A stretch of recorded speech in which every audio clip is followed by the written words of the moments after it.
Assalamualaikum warahmatullahi wabarakatuh. Alhamdulillah wa syukurillah kita dapat berjumpa di kajian Gosbah Kiai Haji Ahmad Bahauddin Nur Salim. Semoga apa yang disampaikan oleh beliau dapat bermanfaat dan berkah untuk kita semua. Amin ya rabbal alamin. Assalamualaikum warahmatullahi wabarakatuh. Saya pernah dijazahi bapak, kata bapak gini, hak, kon kudu terkenal ngalim, ora usah terkenal wali, kata beliau. Kenapa pak? Wong nak terkenal alim itu bisa baca Wahab Muhadzab, itu sing hasud sinau itu ya bagus karena ada kompetisi. Yang mengidolakan terus belajar halal haram itu juga bagus. Tapi nak terkenal wali tok itu kadang orang sowan nggo gula njuk donga, dadi rodok-rodok masalah. Makanya saya pernah matur sama Lik Hindun, Mbah Idris itu. Saya kalau muji Mbah Hamid Pasuruan mesti al-alim dulu. Karena itu kenangan saya, beliau itu orang alim. Bisa baca Jamul Jawamek, bisa. Sampai ketika di Termas juga beliau diberi gelar Sohibu Jamil Jawamek. Jadi saya teruskan cerita Gus Zofur. Dulu yang di Termas termasuk Mbah saya. Terus Mbah Ali, Gus Habib, sama Gus Muhammad. Terus dulu Mbah Munawir hubungannya dengan Kiai Mahfud Termas, dititipi Gus Muhammad, kemudian diajak ke sini. Karena Mbah Munawir orang Quran, singkat cerita Gus Muhammad ini menjadi alim dan hafal Quran. Terus jadi menantunya orang Betengan, terus punya anak Gus Harir, sekarang Gus Muham. Sehingga ini dzurriyyatan ba'duha min ba'd. Saya sendiri istri dari Mbah Idrus, mbah saya itu orang Kudus, namanya Sofia binti Maksum bin Soleh bin Asnawi Sepuh. Jadi yang Mbah Soleh ini dulu gurunya Mbah Soleh Darat ketika ngaji di Kudus. Sehingga silsilah ini harus kita jaga supaya kita punya tradisi yang benar. Saya tidak akan bosan-bosan belajar kitabnya Mbah Ali tentang Hujatul Ahli Sunnah. Memang benar-benar belajar, artinya saya nikmati. Di antara yang saya kagumi yaitu ketika orang lain a priori dengan Ibnu Taimiyah, Bali itu ya kadang muji Ibnu Taimiyah. Tapi ya kadang kritik. Yang dikritik tentu pendapat Ibnu Taimiyah yang tidak membolehkan orang ziarah Rasulullah SAW. Tapi yang dipuji adalah Ibnu Taimiyah meyakini bahwa qiraatul Quran itu tanfaul mayyit. Itu dipuji-puji sama Bali. Ibnu Taimiyah dikutip, Ibnul Qayyim dikutip. Saya akan cerita sedikit tentang tradisi hujjah. Dulu lama itu kelihatannya sederhana, tapi kalau berargumentasi itu hebat. Tadi Gus Zofur menyebut kitab Mbah Hasyim itu mengharamkan kentong. Beliau masyhur itu punya kitab namanya Al-Jasus an Tahrimin Nakus. Intinya kentong itu haram. Secara dalil ini meyakinkan sekali karena ketika Rasulullah rembukan sama sahabat, kita dengan apa memaklumatkan orang kalau waktu sholat masuk. Ada sahabat yang usul pakai kentong. Dzakalin Nasoro itu Nasrani. Ya pakai buk itu semacam trompet besar. Dzakalil Yahud. Kemudian ada yang usul kalau gitu api ya Rasulullah dzakalil Majus. Sehingga dari hadis itu Mbah Hasyim berpikir kentong itu haram. Tapi Mbah Fakih Mas Kumambang itu mengkritik Mbah Hasyim dengan ngarang kitab Hazur Ru'us an Tahrimin Nakus. Jadi beliau ngomentari kitab itu sambil geleng-geleng kepala. Kitab kok keliru nih nganti ngono. Itu jadi cara pikirannya siapa Ki Fakih. Kentong di Indonesia itu kanggo wedhus dicolong gitu. Pos kampling gitu. Kalau ada banjiran ya kentong, ada maling ya kentong. Jadi enggak ada persamaan sama sekali dengan kentong yang milik orang apa? Nasrani. Sehingga di pondok saya itu ada kentong tapi jelek sekali. Karena itu satu-satunya cara supaya beda dengan kentong yang di gereja. Kalau elek kan mirip kentong di pos kampling. Itu ya agak-agak ilmiah sedikit. Dulu ceritanya Gus Zofur itu saya teruskan. Itu singkat cerita, itu kalau yang di kejadian di Termas itu Mbah Dimyati sudah nyuruh semua kentong disembunyikan karena mau ada Mbah Hasyim. Cerita itu mukarrar di Kiai Fakih sama di Kiai Dimyati Termas. Setelah kentong dikumpulkan semua, Mbah Hasyim datang, senang. Ngiranya Syekh Dimyati ini sependapat dengan beliau, yaitu sama-sama enggak ada kentong. Tapi setelah itu ada santri yang matur, Mbah Dim pun beres kentong pun kula delikno sedanten. Itu di depan Mbah Hasyim. Jadi GR-nya Mbah Hasyim bahwa Mbah Dim itu sependapat akhirnya hilang. Ternyata ini akal-akalan tuh gitu. Karena santrinya matur, Mbah Dim pun beres danten kentong beduk sudah disingkirkan. Itu di depan Mbah Hasyim. Saking lugunya santri, nah saking ikhlasnya agak ngerti mahalus syahid ini adalah Mbah Hasyim. Saya mau meneruskan cerita Gus Sofur. Dulu ini cerita dulu. Dulu Mbah Mun ngaji di Lirboyo, tapi Kiai Makhrus ngaji sama Kiai Khalil Harun. Kiai Khalil Harun itu adik juga sekaligus muridnya Mbah Umar Harun. Mbah Umar Harun itu generasi kedua setelah Mbah Ghazali. Beliau menantunya Mbah Ghazali, tapi ya sudah ponaan. Sehingga tradisi ini penting karena saya berkali-kali bilang di mana-mana. Status orang tua dan mbah itu adalah terserah anak cucunya. Bukan terserah mbahnya, tapi terserah anak cucunya. Saya tidak akan bosan mengingatkan ini. Saya pernah di makamnya Nabi Yakub, itu ya dikemuli bendera Israel. Di makamnya Nabi Dawud. Nabi Ibrahim juga dekat sinagog. Sehingga Quran membela Nabi Ibrahim disebut maka anak Ibrahimu Yahudi wala Nasrani. Karena ketika beliau berposisi di Israel, kemudian penguasanya adalah Yahudi, bisa saja makam ini ditulisi dan distatuskan ala Yahudi. Ya seperti Nabi Yakub. Nabi Yakub itu nabi yang kita yakin tentu berkeyakinan beliau orang baik, orang muslim, orang mukmin, tapi karena di desain mereka ya dikemuli bendera Israel. Dan disebut Abul Yahud. Karena kita tahu nama lain dari anaknya Nabi Yakub adalah Yahuda bin Yakub bin Ishak bin Ibrahim. Sehingga perasaannya orang Yahudi menjadi Yahudi itu yang ngikuti mbah-mbahnya. Nah, khawatir saya ketika buyut-buyut kita kaya. Buyut saya itu orang kaya dulu, namanya Badur Rahman. Itu kaya sekali, tanahnya banyak. Dulu cerita Mbah Hashim ya kaya sekali. Mbah Maksum juga kaya. Mbah Abdul Aziz juga kaya. Karena dulu itu inginnya kiai itu yo ketok sugih lah, gak ngel-ngelo santri. Tapi nanti kalau cucu-cucunya sudah ndak alim, itu ndak dianggap punya tanah itu karena untuk fasilitas santri. Aku tak kedonyan, mbah-mbahku ya kedonyan. Buktinya tanah yombo. Karena dia akan menafsiri sesuai cara berpikir. Makanya sanad keilmuan yang diceritakan Gus Sofir itu harus diulang-ulang. Kalau nggak diulang-ulang, maka kita akan berpikir sendiri untuk menafsirkan masyayikhon al-kiram atau ajdadan al-kiram. Nah, ini yang bahaya, yang sering Quran mengingatkan. Jadi ada status yang disematkan oleh anak cucu kayak orang Yahuda tadi. Yahuda bin Yakub bin Ishak bin Ibrahim itu menstatuskan mbah-mbahnya yang bernama Ibrahim itu Yahudi. Sampai Quran sendiri yang bela maka anak Ibrahimu Yahudi wala Nasrani. Karena secara geografis sekarang Ibrahim di Israel dan otoritas itu juga milik mereka sehingga mereka bisa masang-masang atribut yang menunjukkan kalau itu Yahudi. Beberapa al-alim al-alamah yang minnah itu sudah wafat dan kadang-kadang dzurriyyahnya itu tidak kita. Kalau sekarang orang bahasakan kubu sebelah. Akhirnya ya nggak boleh dikholi, nggak boleh diziarah. Terus seakan-akan yaktaduna bi ra'yi, seakan-akan mereka berpendapat dengan pendapat syekh ini padahal enggak. Nah, sehingga tradisi ketersambungan sanad tadi baik secara genetik atau secara asbab itu harus terjaga. Saya beberapa kali banyaklah sering diceritain Mbah Mun. Dulu Mbah Munawir ini cerita ya, Mbah Munawir itu saking senenge kitab, ben santri ini iso ngaji kitab. Itu kalau ada alumni Lirboyo, alim disuruh baca muin di sini itu Mbah Munawir ikut. Saking ingin tasjeknya, ingin ngajari santri bahwa ngapal Quran udah hafal tok, tapi yo paham. Dan penggalinya Mbah Munawir itu sampai klimaknya dulu Mbah Zaini itu nate nikah sama Nyai Komariah kalau nggak salah binti Karim, binti Manap. Punya putra Gus Habib, Gus Toha yang diantara putrinya dinikahi Gus Rosin. Terus akhirnya kesampaian juga ketika Mbah Munawir punya mantu alim alama namanya Mbah Ali Maksum, angsal Nyai Hasyimah. Sampai pondok Kramcak ma'ruf bil ilmi, terutama ilmu sorof dulu karena Mbah Maksum itu komplain, fa'ala ya fulu kok terus fa'lan ya fa'ala ya fulu ya uf'ul gitu kan. Masuk fi'il kok jejer isim gitu.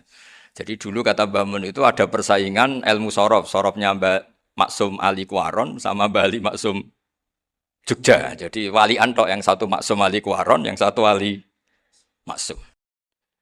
Ya itu dulu saingan ngarang sorop. Nah ini yang menang siapa? Ya terserah duriannya. Kalau duriannya keren ya menang karena terserah yang kampanye. Saya bayangkan adekan Mbah Zubair tidak punya anak sealim Mbah Mun. Mungkin kalau Mbah Zubair juga tidak sewow kalau punya putra Mbah Mun. Karena saya berkali-kali bilang kalau dalam syair Arab itu kama takarroma, kadang dilafatkan kama tasyarrafa bi Muhammadin adnanu. Orang berpikir Adnan itu siapa? Itu karena ada Nabi Muhammad SAW. Orang mencari-cari Mbah Mun itu mencari Mbah Zubair karena ada Mbah Mun. Orang mencari Mbah Dahlan karena ada Mbah Zubair. Wong kok alime ngono iku bapake sapa? Wong kok alime ngono iku putune sapa? Tapi kalau kita ini sudah ndak alim, ini orang sudah nggak tertarik nyari-nyari leluhurnya karena dianggap selesai. Jadi yang dengan tanda kutip yang menghabisi mbah-mbahnya itu ya mesti cucunya. Ini mau ngamuk, mau peringatan, tapi ini juga peringatan pada diri saya sendiri. Jadi sehingga zuriyah ini penting. Kenapa para nabi mesti donga zuriyatan thayyibah? Kenapa selalu berpikir tentang zuriyah? Wa ja'alaha kalimatam baqiyatan fi aqibi. Karena zuriyah ini yang nanti bisa menstatuskan leluhurnya. Seperti tadi cerita Mas Maftuh ini tak puji betul. Saya hari ini tidak ingin gojlok. Supaya kewalian saya tidak tergerus oleh kedoliman. Saya pernah diceritain Gus Zofur, juga sering baca buku tentang Mbah Maksum. Dulu Mbah Maksum kalau wasiat kembali ya gitu. Kamu harus NU dan harus mempertahankan NU. Tapi tidak dengan cara membenci Muhammadiyah. Dulu Mbah Mun juga sering cerita. Dulu Mbah Hashim tuh ngaji Syekh Mahfud. Nah, Mbah Ahmad Dahlan dulu namanya Darwis sering ngaji sama Syekh Khotib Minangkabau. Zaman itu Syekh Khotib sudah modern, sudah ikut gerakan Abdu, gerakan Almanar. Sehingga bawaannya Mbah Ahmad Dahlan ini agak-agak agresif. Yang Mbah Hashim karena hanya mulazim di Syekh Mahfud, hanya sesekali ngaji Syekh Khotib, beliau lebih seperti itu. Dan dua beliau ini sama-sama pernah ngaji Mbah Soleh Darat di Semarang. Mbah Hashim sama Mbah Ahmad Dahlan yang dulu namanya Darwis. Jadi ini masih min minuskatin wahidah mimam bain wahid. Sehingga kita tidak kaget ketika Mbah Ali Maksum mengomentari Muhammadiyah itu masih ahli sunnah wal jamaah. Makanya nanti terakhir saya baca kitabnya Mbah Ali dan sering saya pelajari. Andai kan kita ini sepakat dengan ilmu, ya kita tahulah. Kalau Abu Hanifah itu tidak kunut, Imam Syafi'i kunut. Berarti kunut itu madzhabnya Abu Hanifah, bukan madzhabnya Mbah Ahmad Dahlan. Apa tidak kunut itu madzhabnya Abu Hanifah, bukan madzhabnya Mbah Ahmad Dahlan. Kita kunut itu madzhabnya Imam Syafi'i, bukan madzhabnya Mbah Hashim. Ini semuanya masih dalam bingkai ilmu. Adzan qobla subhi juga riwayatnya jelas. Tidak adzan ya sudah perilaku kita sudah jelas. Dulu Mbah Mun sering didik kita gitu. Saya sering dengar cerita kalau dulu Pak Arif Fakhruddin begitu hormat sama Mbah Ali, apalagi dzurriyyahnya Mbah Azhar Basir, karena beliau dulu ngaji di Termas. Dulu itu enggak ada masalah karena semuanya dianalisis pakai ilmu. Tapi sekarang pakai identitas, yang kunut tuh NU, yang enggak kunut Muhammadiyah. Berarti Abu Hanifah itu Muhammadiyah, Imam Syafi'i itu NU. Berarti Imam Syafi'i itu ya anak buahnya Ki Miftahul Ahyar kira-kira gitu kan anak buahnya Pak Said Akil. Kan terus jadi repot. Dulu kita ini pengagum ilmu, bukan pengagum perbedaan. Sehingga di sini yang saya kagum dari sekian ceritanya Mbah Ali Maksum, supaya kitab ini tuh poin, supaya nggak lama-lama karena waktunya juga. Nanti kalau kemalaman ini kena semprit ini sudah. Ini di antara yang diceritakan Bali itu unik. Imam Syafi'i itu sering tawassul, sering wasilah sama siapa itu? Abu Hanifah. Ini sudah tak petakan, saya baca yang sensitif lah. So yang ini ya. Ziyar al-babus samin, terus sebentar ini yang bab tawassul.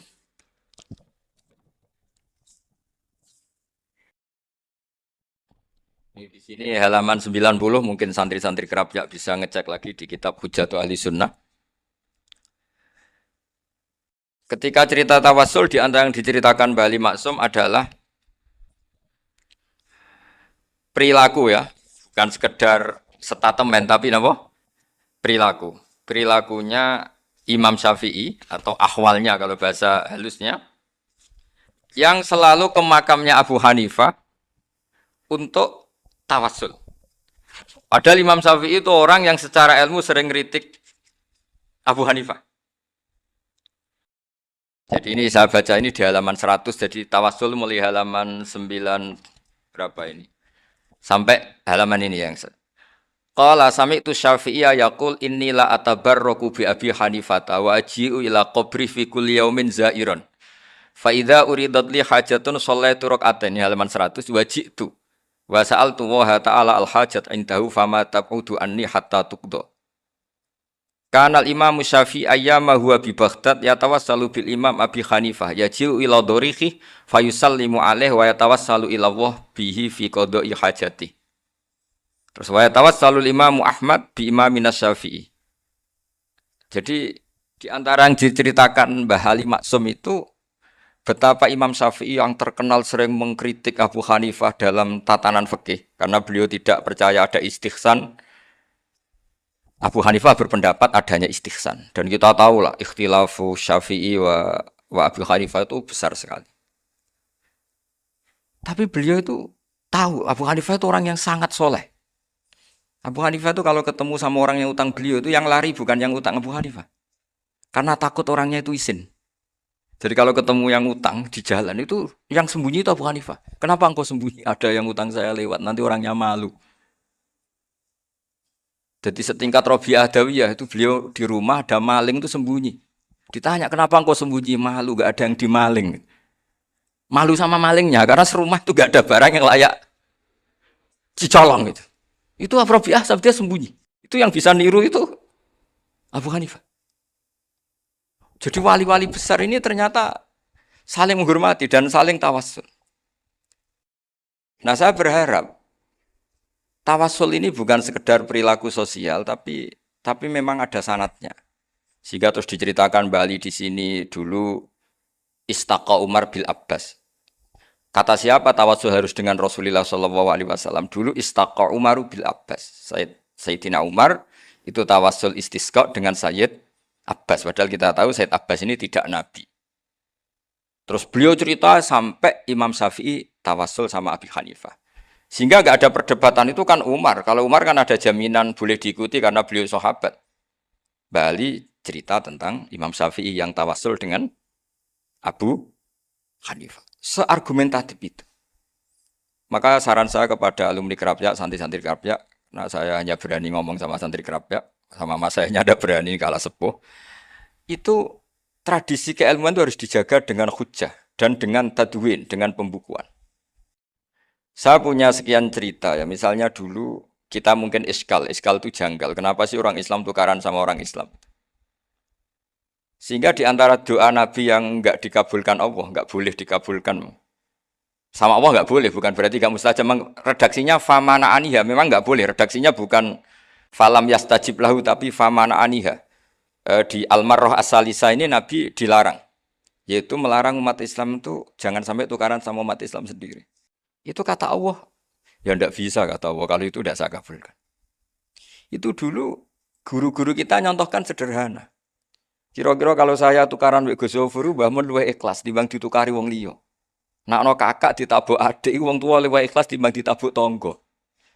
Barokahnya membaca kita lebih mentoleransi. Kalau ada Mbah Hashim dikritik Mbah Fakih Mas Kumambang kita ikhlas gitu.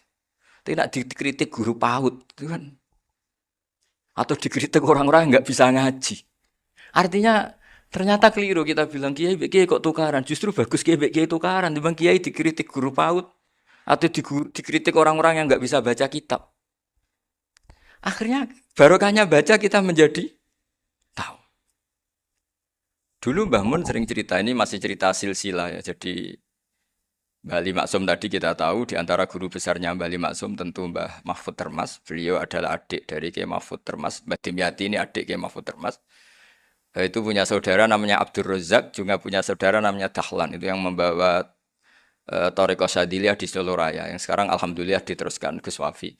Dulu di antara pesannya Mbah Mun ke saya, hak Wafi kandani kon ziarah ning Mbah Dimyati. Mergo Thariqah Syadziliyah dulu itu yang bawa keluarganya Mbah Dimyati. Jadi semuanya ini masih dzurriyyatan ba'duha min ba'd. Nah pesan saya karena tadi Mbah Munawir yang termasuk orang pertama yang bawa Quran, bawa Qiraah Sabah. Kenapa saya bilang termasuk? Karena kalau bilang paling yang pertama ini nanti butuh data. Dan itu agak kerepotan. Tapi yang jelas mimman istahara lah. Mimman istahara yang membawa sab'ah ke sini itu adalah Mbah Munawir. Terus beliau ngajarkan diantaranya ke Mbak Arwani pakai kitab Satibi. Pakai kitab Nazmus Satibi. Terus Nazmus Satibi itu diteruskan oleh Mbak Arwani, ditulis Jangan lulus dulu Mbah Dola salam. Bapak saya itu murid Mbah Dola. Dulu Mbah Dola sebelum ke Mbak Arwani ngaji sama Ki Said di Sampang. Bapak saya sebelum ngaji di Mbah Dola sudah hafal Quran lewat buyut saya sendiri namanya Ki Zubaidi. Yang Ki Zubaidi akhirnya jadi menantunya Mbak Ahmad Syuaib. Jadi buyut saya kandung ini namanya Sofia, itu angsal keluarga Lasem yang adiknya. Sofia ini punya adik Badiah yang jadi ibunya Ki Sahal. Terus Ki Sahal punya Mbak Yu namanya Muzayanah. Punya di Garwo Ki Mansur punya anak Gus Koyum. Jadi dulu ibu saya, ibunya Gus Sofur, ibunya Pak Maftu itu semuanya di Lasem. Karena saya dari keluarga Gen ya Lasem, dari keluarga sanad guru ya Lasem. Tapi Lasem Bahdawi itu dulu ngajinya di Mbah Umar Harun di Sarang. Mbah Umar Harun ini menangi Sayyid Ahmad Zaini Dahlan. Sayyid Ahmad Zaini Dahlan ini punya cucu keempat yang hidup di Sedan. Terus makamnya di Lasem, namanya Habib Haidar. Itu yang nulis biografinya Mbah Maksum. Mbah Maksum bukan Bali, biografinya Mbah Maksum. Itu ditulis oleh Habib Haidar, namanya Haidar bin Hasan bin Sodaqoh bin Ahmad Zaini Dahlan. Nah, Habib Haidar ini menantunya Sayyid Hamzah Sato. Hamzah Sato itu Hamzah bin Abdullah bin Umar. Itu kakaknya Sayyid Abi Bakar Sato, Sohibul I'anah. Nah, Sayyid Umar ini yang dulu ngajari mbahnya Mbah Mun namanya Ahmad bin Syuaib. Nah, di antara ajarannya adalah baca kitab-kitab kecil yang bisa dihafal. Dibawalah ke sarang jadi metode muhafadzah. Tapi kemudian lama-lama oleh pondok itu jadi syarat kenaikan kelas. Dulu nggak ada muhafadzah untuk kenaikan kelas ya, supaya orang alim itu harus hafal. Lama-lama dipakai syarat untuk muhafadzah. Jadi semua ini sanad harus kita ingat supaya kita bisa menjaga tradisi. Termasuk tradisi ini kiai seneng jagungan, terus ngomong ra penting. Itu juga sanad.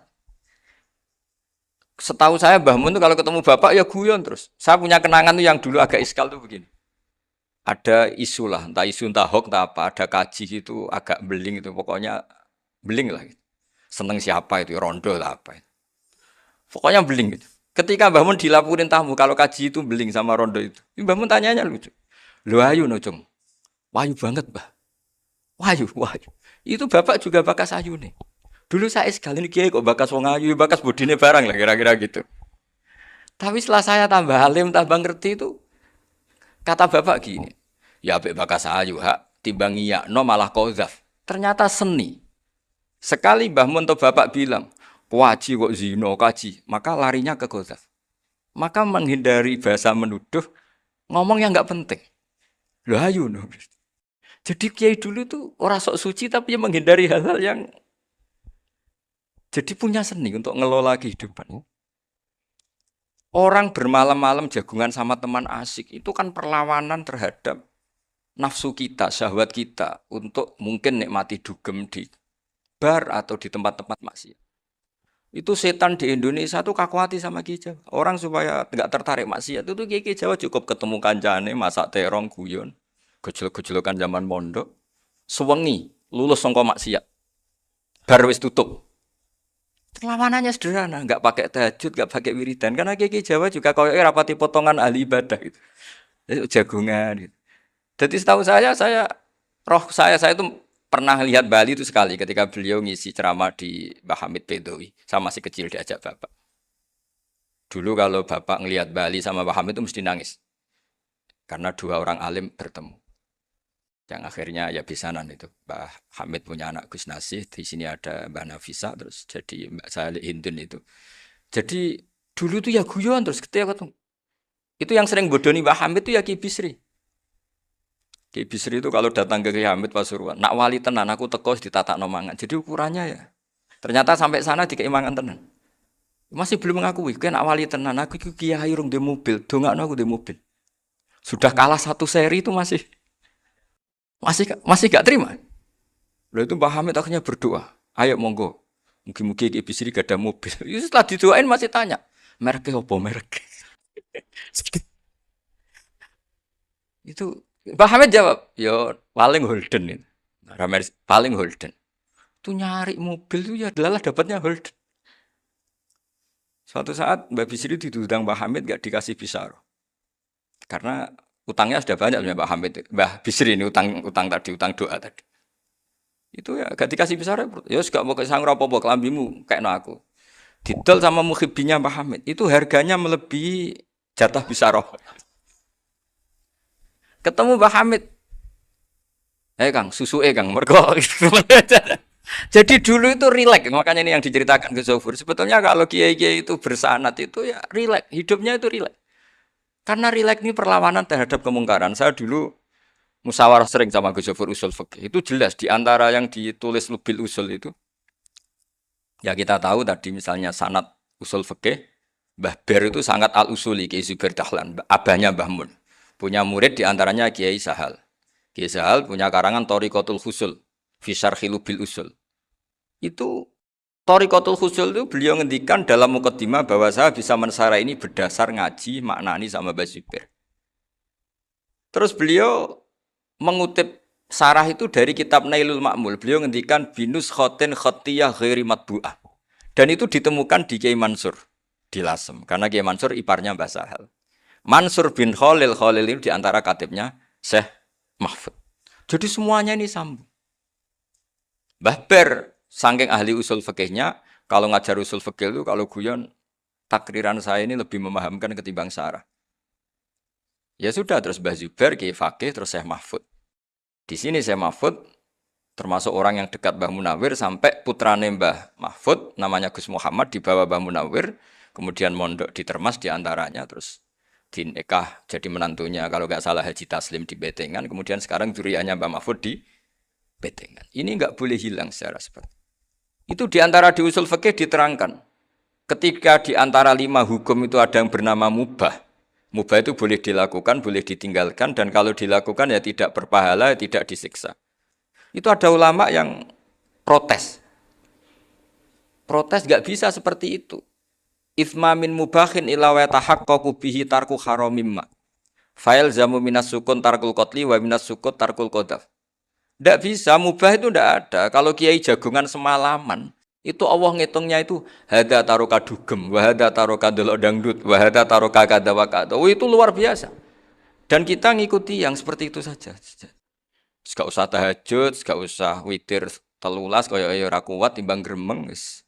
Sewengi jagungan, setan ngenteni kita tergoda maksiat, ternyata maksiatnya sampai tutup, kiainya masih apa? Jagungan. Jadi jagungan saja ada ilmunya bahwa itu perlawanan terhadap tarkul ma'asi. Sehingga bagaimana Anda katakan mubah ini mubah, toh gunanya adalah tarkul haram. Meskipun efek mubah juga bisa tarkul wajib, wae bojo blonjo turu. Karena wae ngrumat ibuke turu. Itu halal wajib. Jadi mubah itu resikonya ya bisa tarkul wajib, bisa tarkul haram.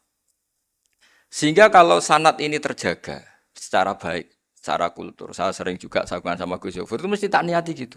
Jagungan wong alim iku ibadah dan menikmati ibadah adalah dakbul auliya wa dakbul ulama. Kata Imam Ghazali, pada akhirnya waqud buhadatin al istilzat bil mubahat.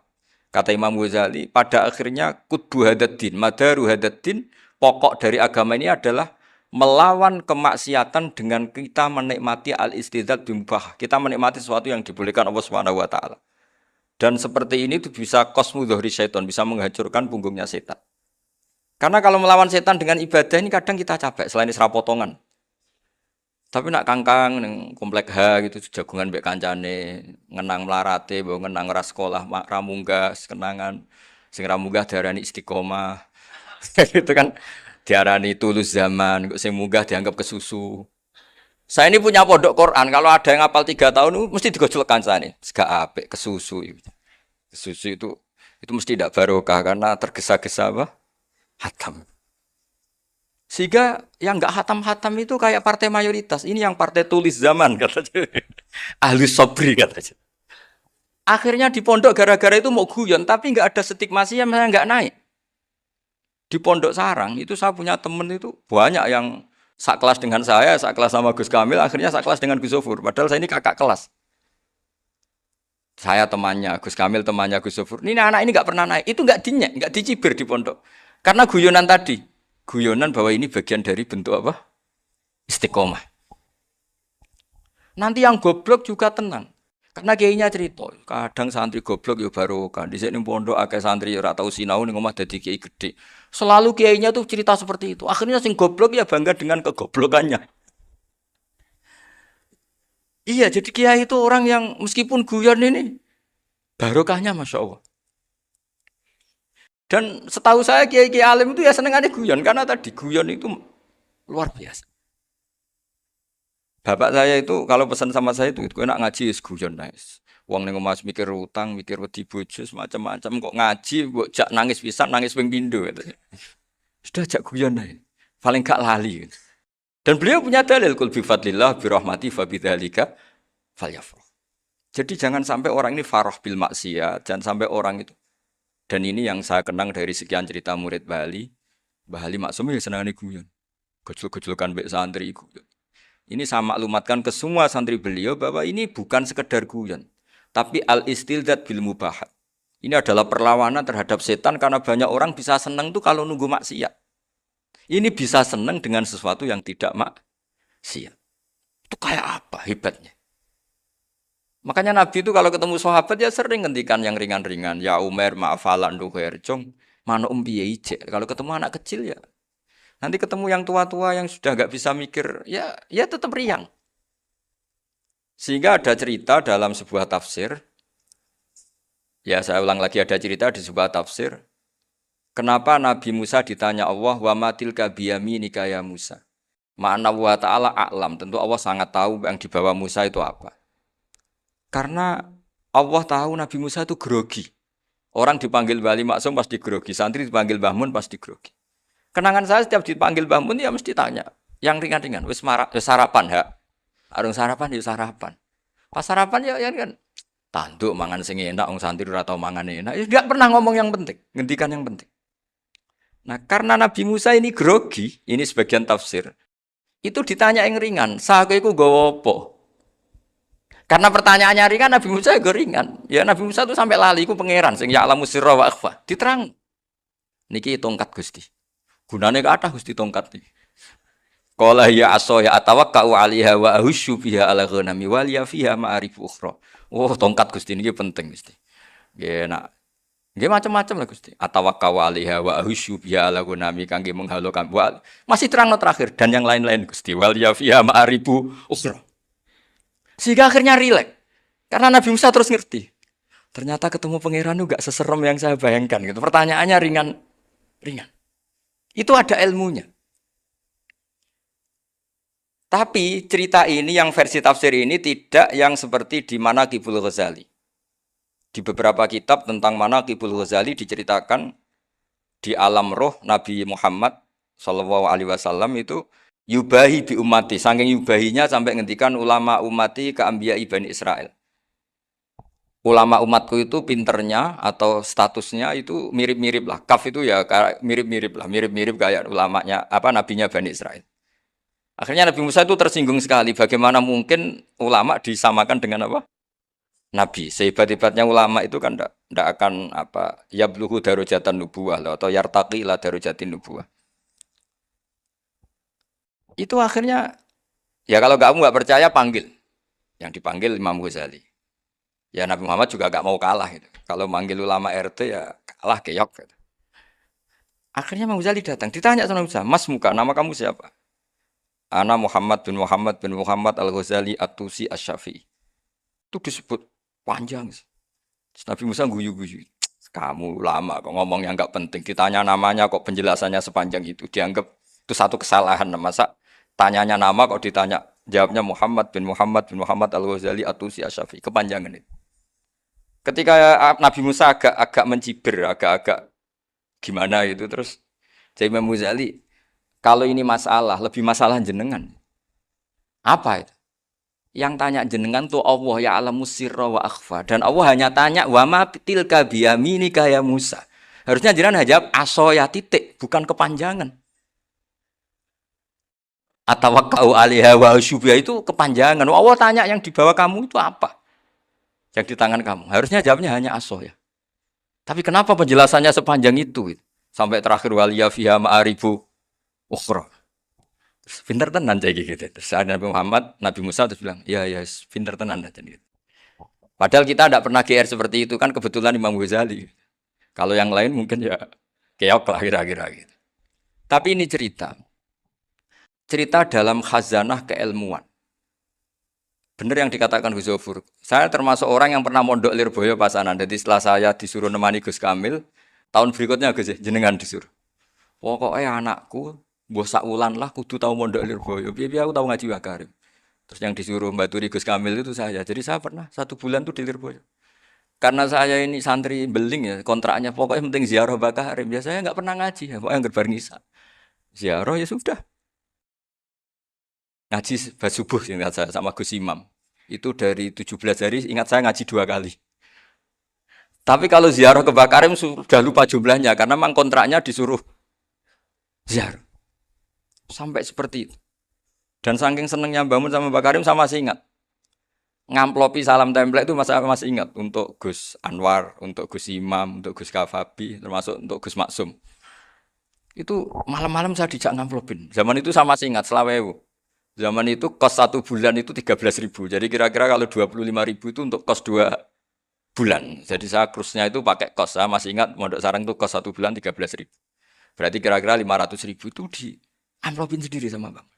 Ini untuk Gus War, ini untuk Gus Imam, ini untuk Gus. Padahal Gus Imam ini mondoknya sudah dibangun. Itu bangun hormatnya sampai untuk jatah salam template. Lah yang ribet kebalikannya, kita pulang Gus Imam karena melihat Gus Kamil ini putrane Mbah Mun, Gus Kamil disangoni. Saya juga disangoni karena Gus Imam dulu ngaji juga sama Pak D saya. Sama keluarga saya. Itu kata Gus Kamil setelah keluar, mau agak muni gua abal ya, boten berarti gua aku. Karena ini penting. Ini kalau sampai dianggap tukar guling ribet deh. Jadi ditakwil sendiri lah. Mau gak muni gua abal ya? Boten wis, yes berarti halal. Tapi sama Mbah Mun ya ditanya. Ditanyanya bukan apa karena untuk meneruskan tradisi bahwa kalau kiai ketemu itu ya saling memberi hadiah, saling itu sudah fakat tingu bene adena juakum apa? Sotak. Sehingga ketika Krapyak ini punya Bali Maksum alim alama, kemudian melahirkan murid-murid yang juga ibar kayak Mbak Warsun bisa ngarang apa Kamus Al Munawir, Pak Bik juga punya karangan Kamus Al Muasir. Saya itu punya semua. Karena ini adalah buah dari bahwa kita ini tidak kalah sama produk-produk yang di sana. Bahwa produk di kita ini sudah cukup untuk mengantarkan orang menjadi alim alama. Dulu Mbak Zubair ke Mekah ya sudah alim alama. Gus Zofur ke Al-Azhar sudah alim. Semua teman-teman kita ke Mekah itu sudah alim semua. Padahal produk mondoknya ya tadi.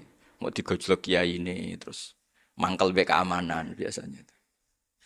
Biasanya musuh besar pondok itu keamanan. Jadi ya bukan berarti gojlok ibunya Gus Maftu enggak. Biasanya keamanan tuh musuhnya apa? Banyak. Jadi cerita-cerita saya mohon sekali murid-murid Krapyak jangan hanya ngaji fikih. Kalau hanya ngaji fikih itu posisi Abu Hanifah itu seakan-akan nyun sewu orang yang sangat tidak ahli hadis. Karena beliau di situ kelihatan kalah sekali dengan Imam Syafi'i.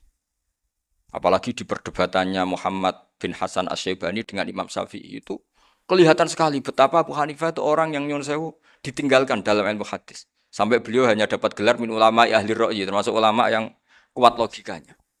Juga harus baca kitab-kitab seperti ini. Ternyata di balik Imam Syafi'i mukhalif pada beliau di bab-bab fikih, perilakunya sangat hormat.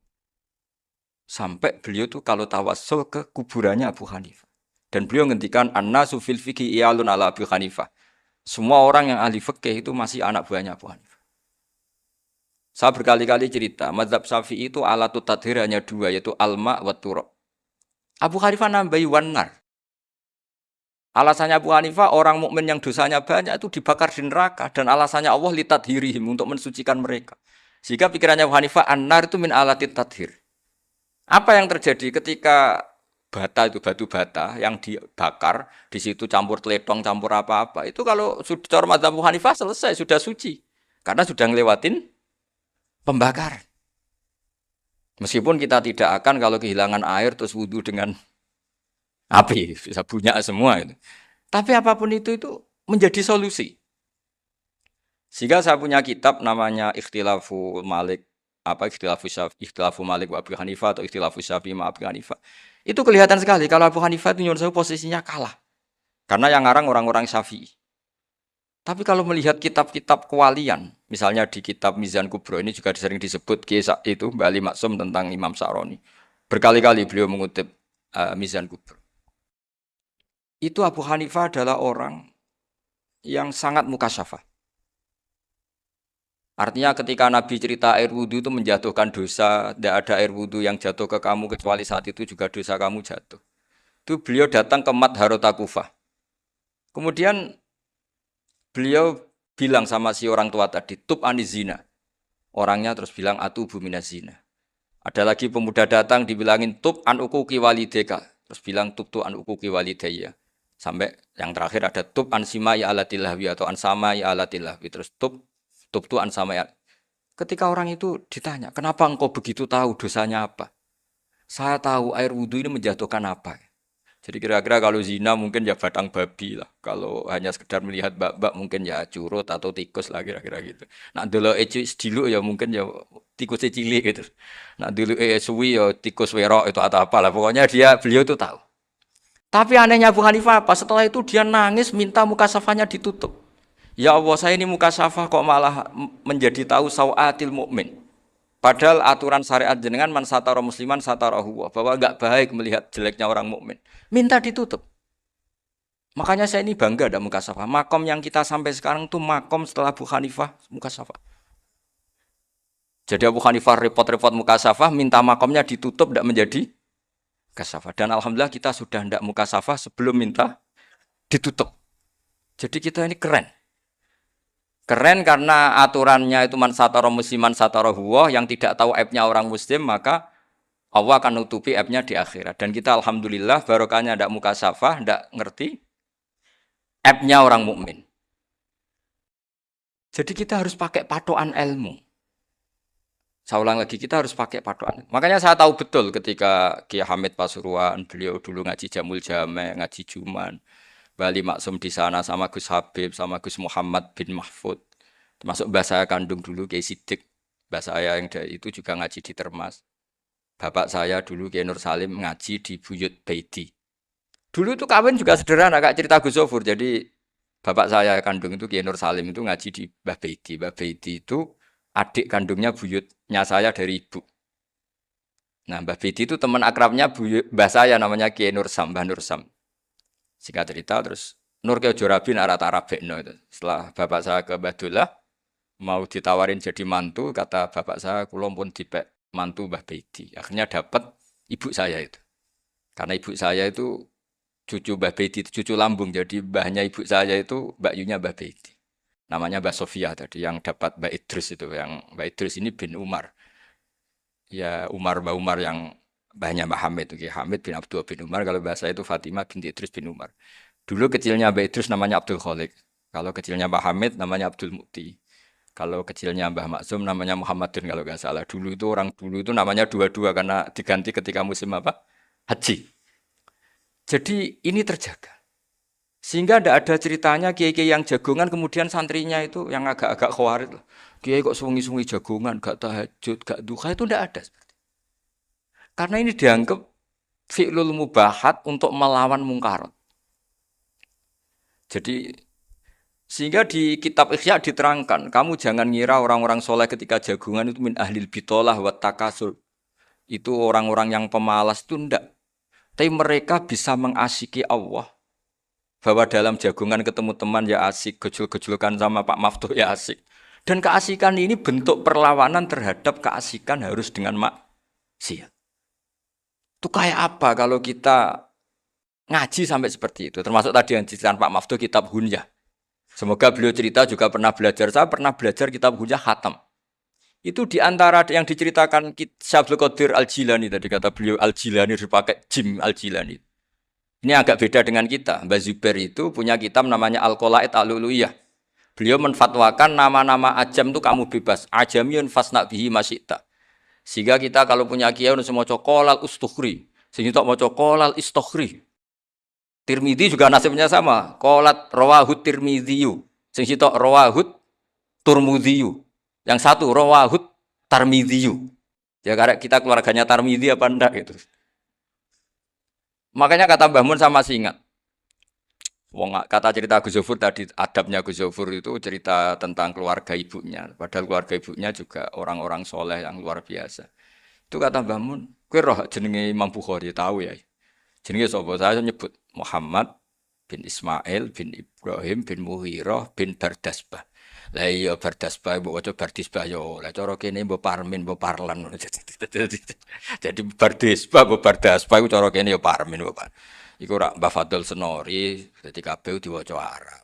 Jenenge Mbah Umar Harun. Dhisik yo wong sarang Mbah Harun mbok kira nang yo ora roh, dhisik yo wong kuno ya. Jadi kalau versi Mbah Fadl termasuk yang pertama bikin nasab Mbah Maksum itu tulisannya Mbah Fadl yang dikutip Habib Haidar tadi. Ya saya seperti Gus Zofur juga mencari-cari hubungan ulama-ulama di Jawa. Itu Mbah Mun itu kalau bicara Mbahku ono sing jenenge Kiai Serut. Kalau ditulisannya Mbah Fadl itu Syaraf. Jadi Mbah Fadl itu fanatik orang-orang alim itu ditulis Arab, kalau Mbah Mun itu Jawa. Dulu tuh ada wali seto di daerah saya. Dulu orang ya janggal, ternyata ada sato itu kesamaan di Arabnya itu. Sehingga kiai-kiai itu ada fanatik Tirmidzi, Turmudi, Tarmidi, Jilani, Jailani karena ajamiyun fasna bihi masita. Jadi kalau nama-nama ajam monggo lah baca sekenanya sementing. Cuma mungkin tahqiqnya benar Pak Maftuh tadi memang di Mu'jamul Buldan itu Al-Jilani bikasri jim ya sudah kita baca Al-Jilani. Sebab itu kayak Pondok Pelosok Lirboyo itu menurut saya bagus. Orang itu maknani betul sama gurunya. Kalau sarang enggak. Kalau Pondok Lirboyo, pondok yang tadi ternyata keluarga Mbah Munawir sini pernah bisanan yaitu Mbah Zaini pernah nikah sama Nyai Komariah ya kalau nggak salah, punya putra Gus Habib ya, Pak Toha dan sebagainya. Itu betapa hubungan pondok Quran sama pondok kitab dulu itu nggak pernah terputus. Bapak saya setelah hafal Quran itu dulu ngaji Mbah Zubair. Jadi bapak saya sering ngutip Mu'en apa, padahal bapak saya itu terkenal tuh, beliau cita-citanya itu saya ingin hafal Quran kayak hafal Fatihah. Beliau itu sampai 10 sekali. Karena beliau inginnya hafal Quran kayak hafal Fatihah. Termasuk murid terbaiknya Mbah Dullah bapak saya. Itu ya ngaji kitab. Sehingga kata Mbah Mun, jadi Mbah Munawir de mantu Bali Maksum, itu ya sudah dipenggali. Sudah dipenggali dituruti pangeran. Lahirlah seorang Bali Maksum yang membawa, tadi dulu itu ya Gus Muhammad yang ngaji di Termas, nanti Mbak Arwani sebelum ngaji di sini ngaji di Tebu Ireng. Sehingga Mbak Arwani bisa ngarang kitab. Beliau ngarang kitab tentang Sab'ah. Faidul Barokat namanya. Ya nulisnya ya fasih ya. Saya punya tulisan tangannya Mbak Arwani itu banyak. Saya juga punya tulisan tangannya Mbak Hasyim Asy'ari ketika nyurati buyut saya yang di Damaran itu pakai bahasa Arab. Jadi dulu itu Mbah Ali Maksum juga sama. Surat-suratannya dulu sama tokoh-tokoh Muhammadiyah ya bahasa Arab. Nah ini harus kita dengar dari abna dari bahwa Mbah Maksum kemarin yang diceritakan Gus Zofur di Khol Mbah Maksum, kowe kudu belo NU, kudu tetap NU, tapi bukan dengan cara membenci Muhammadiyah. Tadi Pak Maftuh menguatkan sanad itu dari Pak Atabik bahwa Muhammadiyah termasuk ahli sunnah wal jamaah. Karena sama-sama tidak sabus sahabat, sama-sama ikromus sahabat dan sama-sama bermadhab. Nah soal akhirnya ada beberapa yang rapati seneng ngaji ini yang agak ribet. Tapi kamu tidak usah ngeritik Muhammadiyah agak seneng ngaji, kayaknya juga sama kita nggak seneng ngaji juga banyak itu. Jadi kalau ngeritiknya masalah itu kan kita ya agak-agak sama. Ya jadi ternyata di sini terus ini yang terakhir supaya nggak lama-lama. Bali juga punya sisi keras sekali. Jadi dalam hal-hal yang khas ini di halaman 87. Itu keras sekali. Beliau ngendikan wahal bi jununun hatta usdira amri lil mu'minin alla yazuru rasulahum. Jadi ketika saya tadi sudah bilang bahwa beliau sering muji Ibnu Taimiyah dalam banyak hal, tapi dalam banyak hal juga beliau mengkritik Ibnu Taimiyah ketika menafsirkan la tusaddur rihal illa ila salasati masajid. Kemudian Ibnu Taimiyah tidak mentasrekkan, tidak mensunatkan ziarah kubur Rasulullah sallallahu alaihi wasallam. Beliau mengkritik. Dan cara mengkritik adalah ngendikan ulaikal ladzina yuriduna ayyahulu bainahu sallallahu alaihi wasallam wa baina ummatihi fi nakhiyatin. Itu adalah orang-orang yang ingin membuat batas antara nabi dan umatnya. Saya termasuk terinspirasi makalah Bali ini adalah bagaimana Anda mengkafirkan orang Islam berdasar qala Rasulullah sallallahu alaihi wasallam. Wan nabiyyu asyaddun nasi syafaqatan li ummati. Wan nabiyyu akhrasun nas, orang yang paling serius supaya umatnya ini selamat. Kemudian Anda dengan hadisnya Nabi mentafrik bainahu wa baina ummati. Berdasar dawuh Kanjeng Nabi. Itu cek mentalani. Makanya saya itu nggak pernah keras di bab ini. Misalnya nyuruh saya ada santri sarang yang nakal. Itu saya tidak berani komentar. Karena saya tahu Mbah Mun itu sangat mencintai santrinya. Meskipun yang nakal. Saya melihat sendiri bukan jari ada santri yang cara pelaturan pondok itu diboyong karena nakal. Itu Mbah Mun ngendikan begini. Ya cung yo ke diboyong itu cara aturan pondok. Nah aturannya pangeran ngger kowe tobat dadi wong apik ya dadi wong saleh. Ya kowe kudu tetep sering rene, tetep santri kudu nyo akhirat. Soal pondok ya ben ana aturan, ben menjen kowe nakal nemen ya diboyong, tapi kowe tetep wong apik. Jadi karena kita tidak mungkin mentafrik bainahu wa baina talamidhi. Kita tidak mungkin mentafrik baina nabi wa baina ummati karena nabi adalah apa? Asyaddun nasi syafaqatan li ummati. Sampai saking sayangnya nabi itu ngendikan syafaati li ahlil kabair min ummati. Lho koyo apa baiknya Nabi? Ora melok nakal, ora melok maksiat, tapi melok nanggung swargane. Iku waktu gali sampean wis kowe utang gak apa-apa, bangkrut gak apa-apa, sing nyaur bapak. Gua sampean ngono top tenan. Anake yo ngawur tenan maksudnya itu, tapi top. Lah Nabi ku umate sing dosa iku umate, Nabi sing nyuwun sewu, cara Jawane sing kangelan nyafaati. Karena Nabi gak boleh dipisahkan dengan umatnya. Makanya kata Bali Maksum, ulaikal ladzina yuriduna ayyahulu bainan nabi wa baina ummati. Itu mereka adalah orang yang ingin memisahkan Nabi dengan umatnya. Masa kita ngafirkan umatnya Nabi berdasar dawuh Nabi? Itu kan sama, saya benci santri Anwar berdasar dawuh Mbah Mun, padahal orang tahu semua begitu sayangnya Mbah Mun terhadap santrinya. Sama juga kamu benci santrinya Bali Maksum berdasar dawuh Bali, padahal beliau sangat mencintai santri. Nah, kultur-kultur seperti ini tidak boleh hilang. Kita punya sanad, punya guru, punya keluarga yang sama. Jadi mbah-mbah saya itu orang Tuban, dekat sama posisi Ibrahim Asmoro Konti tadi yang diceritakan. Jadi di kampung saya, kampungnya bapak saya itu ada makomnya Siti Syariah, itu mbak kandungnya Sunan Bonang. Dan bapak dulu sering ngajarin ziarah saya ke Mbak Asyari. Mbak Asyari itu bin Jumadil Kubro. Berarti Mbak Asyari itu saudaranya Mbak Ibrahim Asmoro Konti, gurunya Sunan Bonang. Jadi Sunan Bonang ke Tuban tuh karena disuruh ngaji sama Mbak Asyari, Mudin Asyari itu yang di Bejagung. Jadi ini semua sanatnya itu jelas, aturannya jelas. Kan Sunan Bonang bin Ampel bin Ibrahim Asmoro Konti bin Jumadil Kubro. Lah yang Mbak Asyari ini adiknya Ibrahim Asmoro Konti, makamnya di Bejagung di Tuban. Dulu Sunan Bonang sebelum ngaji kemana-mana ngaji di Bejagung itu di Mbak Asyari itu. Terus kemudian Sunan Bonang hidup di Lasem, di Pasujudan di Lasem. Makanya Lasem banyak orang alim karena ya dulu Sunan Bonang itu di antara aktivitasnya itu di Pasujudan di Lasem itu. Wafatnya kila di Bonang, kemudian mau dibawa orang Madura ke Madura, terus diambil Mbak Asyari. Pernah mbahnya karena Muammar Mbak Asyari, terus dimakamkan di Bonang. Jadi cara berpikir Mbah Ali ini menginspirasi saya, kita tidak boleh mengkafirkan umatnya Nabi berdasar dawuh Nabi. Karena apa? Itu yang tidak diinginkan Nabi. Nabi itu inginnya yang di luar itu masuk, bukan yang sudah di dalam dikeluarkan. Itu kata beliau, ulaikal ladzina yuriduna ayyahulu bainan nabi wa baina ummati. Orang-orang yang tidak mentasrek ziarah pada Nabi adalah orang-orang yang ingin memisahkan Nabi dengan. Dan begitu kias berikutnya, orang-orang yang sidik-sidik muni ini kafir, ini sudah enggak benar, ini la yurja khairuhu, itu orang-orang yang memisahkan. Dan lucunya berdasar dawuh Nabi. Makanya semua kalau sampai ngaji Mizan Kubro, ini kitab yang sering dikutip Bali Maksum, ketika Nabi ngintikan laisa minna man ghasyana, laisa minna man latamal hudud wa syaqqal juyub bada'a bid'awal jahiliyah.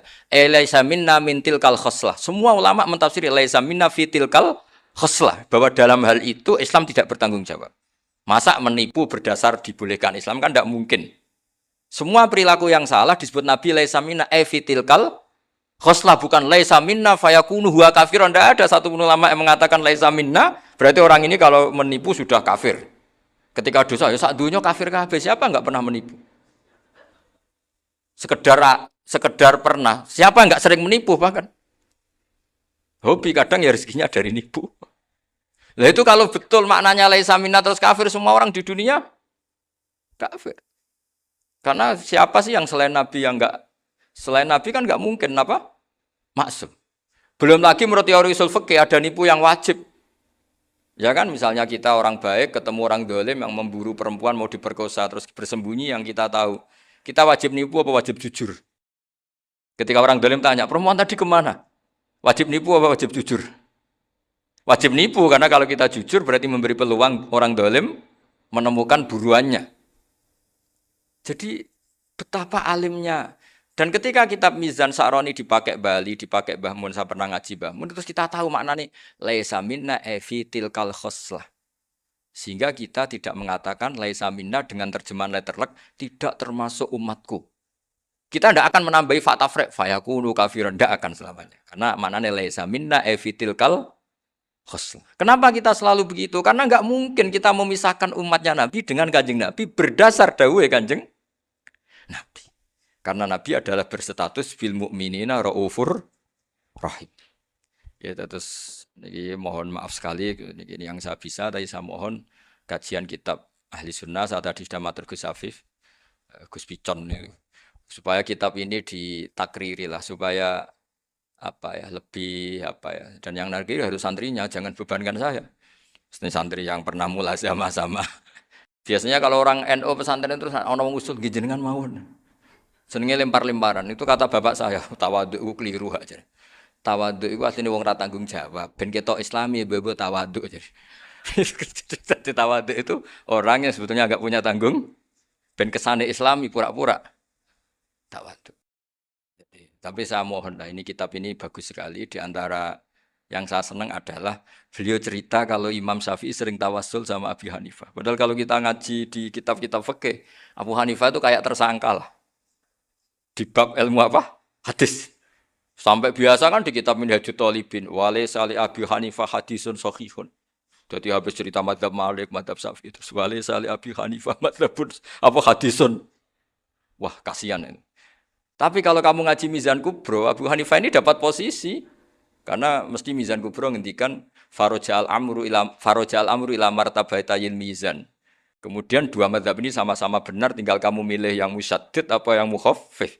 Misal dosis tinggi apa dosis ringan monggo, dan itu saya ulang lagi kitab-kitab yang sering dibaca Mbah Ali Maksum, kemudian Mbah Mun, guru-guru kita. Dengan demikian maka benar Gus Sofur tadi, kultur kita, tradisi kita tetap napa? Terjaga. Ya, mohon maaf. Assalamualaikum warahmatullahi wabarakatuh. Sahabat beriman yang dirahmati Allah Subhanahu wa taala. Kiai Haji Ahmad Bahauddin Nur Salim atau lebih dikenal sebagai Gus Baha, lahir 29 September 1970, merupakan penceramah yang berasal dari Rembang, Jawa Tengah. Beliau dikenal sebagai salah satu ulama ahli tafsir Al-Quran dan merupakan murid dari Kiai Haji Maimun Zubair. Gus Baha merupakan putra dari seorang ulama pakar Al-Quran dan juga pengasuh pondok pesantren Tahfidzul Quran, yaitu Kiai Haji Nur Salim Al-Hafidz dari Narukan, Kragan, Rembang. Kiai Nur Salim merupakan murid dari Kiai Arwani Kudus dan Kiai Abdullah Salam, Kajen Mergoyoso Pati. Nasabnya bersambung kepada para ulama besar. Bersama Kiai Haji Hamim Zazuli Gusmi, Gus Baha mulai gerakan Cantiko, jamaah anti koler, yang menyelenggarakan kajian Al-Quran secara keliling. Cantiko kemudian berganti nama Mantap, Majelis Nawaitu Topo Broto, lalu berubah menjadi Zikrul Ghafilin. Kadang ketiganya disebut bersamaan, Cantiko, Mantap, dan Zikrul Ghafilin. Dari silsilah keluarga ayah, Gus Baha merupakan generasi keempat ulama-ulama ahli Al-Quran.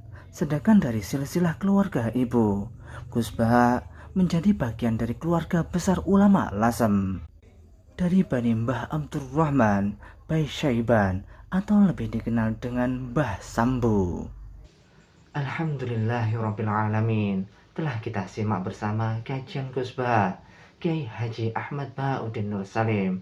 Semoga dapat bermanfaat dan berkah di dunia sampai akhirat.